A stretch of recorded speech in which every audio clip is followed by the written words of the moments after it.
కాంగ్రెస్ పార్టీకి కుక్కతోక వంకర అన్నట్టు మొదటి నుంచి కాంగ్రెస్ పార్టీకి అదే బుద్ధి ఉంది. నెహ్రూ కాంగ్రెస్ ఇలా బీసీలకు ఏం చేయలేదు. రాహుల్ కాంగ్రెస్ అన్న కనీసం బీసీలను పట్టించుకున్నాం అనుకుంటే రాహుల్ కాంగ్రెస్ కూడా అయితే రేపు ప్రధానమంత్రి ఆశావాహుల్లో ప్రధానంగా ఉన్నటువంటి రాహుల్ గాంధీని దేశంలో ఉన్న 70 కోట్ల మంది బీసీలు విశ్వసించరు, నమ్మరు. కాబట్టి రేవంత్ రెడ్డి తెలంగాణనే కాదు దేశంలో ఉన్న కాంగ్రెస్ పార్టీ కూడా రాజకీయంగా నష్టం చేసేటువంటి చర్యలు ఉన్నాయి. ఎవరు కూడా ఎట్టి పరిస్థితుల్లో సహించేది లేదు. ఉద్యమంలో ప్రజాస్వామ్యుతంగా అనేక రకాలుగా ఉద్యమం చేసినాం. ఆమరణ నిరాదీక్ష కూర్చున్నారు. మీ పేరులోనే సిద్ధేశ్వర్ అని ఉంది, అంటే మీ విజయం సిద్ధిస్తుంది. మల్లన్న చెప్పాడు స్పష్టంగా నాకు బాధ్యత అని. చేయకపోతే మల్లన్న కూడా మొన్న ఇంటర్వ్యూలు అన్నాడు, అరే మాది రాష్ట్రంలో ఎటన్నా కొని రాహుల్ గాంధీ చెప్తుంటే చేయాలని. ఇప్పుడు చేయకపోతే 3 రాష్ట్రాల్లో బీజేపీ కులగణన చేయను అన్నందుకే 400 ఎంపీ సీట్లు వస్తాయన్న బీజేపీ, సంపూర్ణ మెజార్టీ అన్న బీజేపీ 240కి బొక్కబొరల పడి సంకీర్ణ మెజార్టీ పోయింది. కాంగ్రెస్ పార్టీ కూడా అట్నే అవుతుంది. కాబట్టి ఖచ్చితంగా మీ వెంట మేమున్నాం.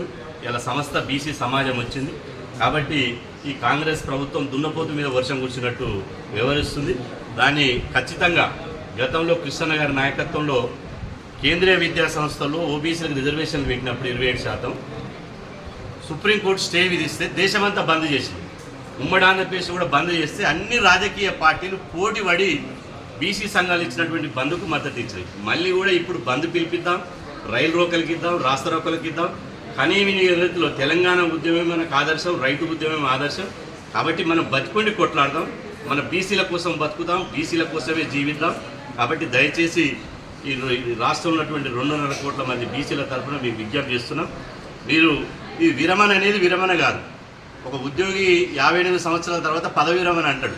58 సంవత్సరాల తర్వాత ఆయన ఏం పోడు. అది టెంపరీ ఒక డివైడర్ లాంటిది. కాబట్టి దీనికి చిరంజీవి సార్ అన్నట్టు ఉద్యమాలకు కామాలే ఉంటాయి తప్ప పులి స్టాప్లు ఉన్నాయని సార్ అంటుంటాడు. కాబట్టి ఇది ఒక కామ లాంటిది మాత్రమే, పులి స్టాప్ కాదు. ఇంతకంటే నిన్న తుఫాను వచ్చింది, ఇది మొదటి హెచ్చరిక అనుకున్నాం. రేవంత్ రెడ్డికి ఇది మొదటి హెచ్చరిక లాగా పోయింది. రెండో హెచ్చరికగా అందరం పార్టీలకు ఖచ్చితంగా, ఎందుకంటే ఇక్కడ నేను పార్టీలు చూస్తే అందరూ బీసీ బిడ్డలే కాబట్టి ఒక పెద్ద కార్యాచరణ తీసుకున్నాం. దీనిలో నుంచే ఇలా చిన్న కులగణన దాన్ని బీసీ ముఖ్యమంత్రి దాకా తెస్తుంది. ఈ ఉద్యమం నుంచే రేపు 2025లో బీసీ ముఖ్యమంత్రి మృతుడిని దీక్ష వల్ల అందరూ కలిసిపోతాం. కాబట్టి దయచేసి ఈ దీక్షను విరమించాలని చెప్పి కోరుతున్నాం. Thank you. ఇప్పుడు మన మధ్య కృష్ణయ్య గారు